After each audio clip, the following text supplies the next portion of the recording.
सरसों का तेल जो मर्द भी इस तरह लगा ले, 12 इंच का तनासल पा ले। सबसे पहले नंबर पर हमें एक हावन दस्ता चाहिए होगा।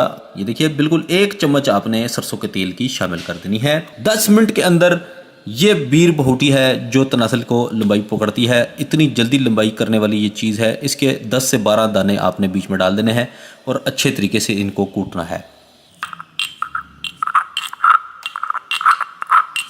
पेस्ट तैयार हो चुका है। इसको मैं खुद भी इस्तेमाल करूंगा। आपको पता है मैं जो भी चीज़ खुद बनाता हूँ खुद ही इस्तेमाल करता हूँ और पहले इस्तेमाल करके भी बताता हूँ।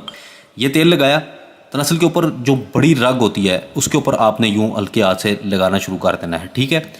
बड़ी जो रग होती है उसके ऊपर लगाएं, जितना लगाएं इतना लगाएं इतना लगाएं। उसको रगड़े रगड़े रगड़े खूब रगड़े के लाल सुर्ख हो जाए। खूब इस तरीके के साथ ना खूब तेज़ी के साथ उसको रगड़ना है।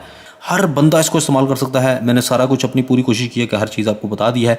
अब आप पर डिपेंड करता है कि आप किस तरीके के साथ लेते हैं। अगर आपको ये टोटका अच्छा लगा है तो चैनल को सब्सक्राइब करें, वीडियो को लाइक ज़रूर करें और कमेंट करके बताएं कि आपको कौन सा टोटका बनवाना है। मिलते हैं कल इसी भी बेहतरीन टोटके के साथ। अपनी दुआ में ज़रूर याद रखिएगा। अल्लाह हाफिज़।